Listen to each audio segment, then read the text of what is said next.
आदि कवि श्री तुलसीदास जी के द्वारा रचित दोहों से आइए हम नीति, ज्ञान, विपत्ति के साथी आदि के बारे में जानकारी प्राप्त करते हैं और जानते हैं किस प्रकार हनुमान जी सीता जी तक पहुँचे और उन्हें विश्वास दिलाया कि वे राम के दूत हैं।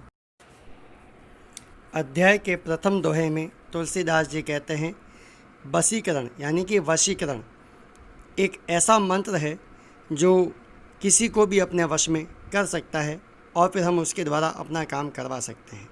तुलसीदास जी कहते हैं, ठीक इसी प्रकार से मीठे वचन, मधुर वचन भी ऐसे ही होते हैं जो किसी के भी मन के दुख और क्रोध को दूर करके सुख आनंद की उत्पत्ति करते हैं। इस प्रकार हमें कठोर वचनों का त्याग करना चाहिए एवं मीठे वचनों का प्रयोग करना चाहिए।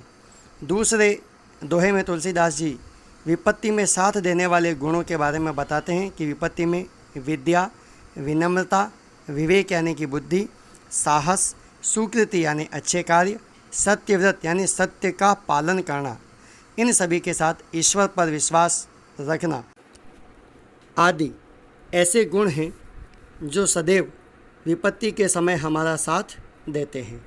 तीसरे दोहे में तुलसीदास जी कहते हैं, जिस प्रकार घर के बाहर और अंदर दोनों तरफ एक साथ उजाला करने के लिए घर की दहलीज पर एक दीपक रख दिया जाता है, ठीक उसी प्रकार से यदि मनुष्य अपने जीवन में और अपने मन में दोनों तरफ उजाला चाहता है तो उसे अपने जीभ रूपी दहलीज पर राम के नाम रूपी मणि अर्थात ईश्वर के नाम को रख लेना चाहिए, ईश्वर का नाम लेना चाहिए।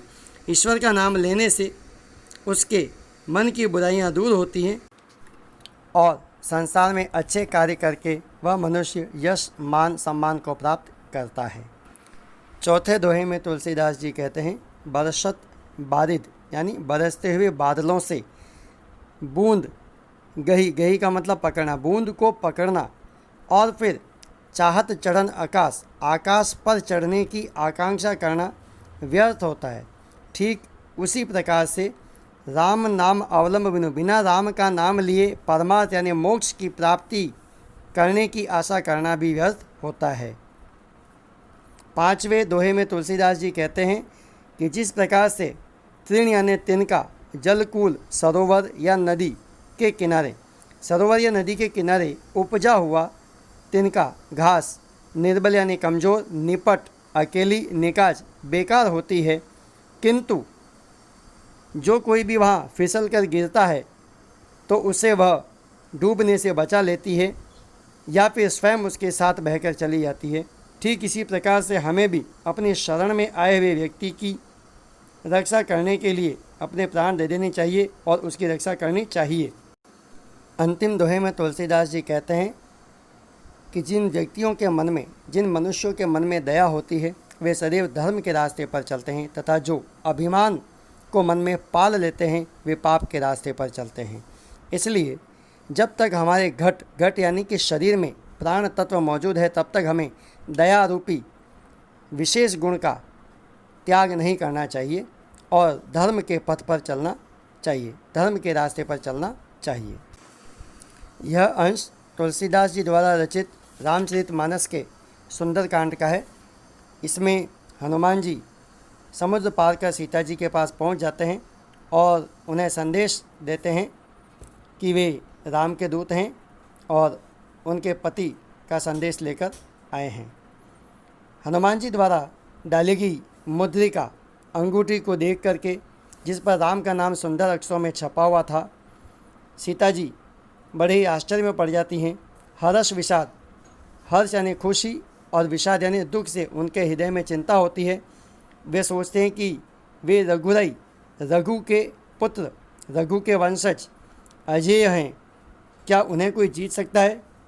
किंतु माया, किसी भी प्रकार के छल या प्रपंच से इस अंगूठी को बनाना असंभव है। जब सीता जी अपने मन में ऐसा विचार कर रही थीं तब हनुमान जी वृक्ष के ऊपर से बैठे बैठे राम के गुणों का वर्णन करते हैं, जिनको सुनकर के सीता का दुख दूर हो जाता है। वे उसको बड़े ही मन से सुनते हैं, किस प्रकार से राम को वनवास मिला, कैसे वे वनवास में आए, कैसे सीता हरण हुआ, सारी कथा वे सुनाते हैं। सुनने में अमृत के समान वह कथा उन्हें बहुत सुंदर लगती है। तब वे हनुमान जी से कहती हैं कि आप कौन हैं, आप मेरे पास आइए। तब हनुमान उनके पास चले जाते हैं। उनके छोटे से रूप को देखकर सीता जी आश्चर्य में पड़ जाती हैं। माता सीता को आश्चर्य में डूबे हुए देखकर हनुमान जी उन्हें प्रणाम करके कहते हैं कि हे माता, मैं करुणा के निधान की सत्य शपथ लेकर के यह कहता हूँ कि मैं आपके ही राम का दूत हूँ।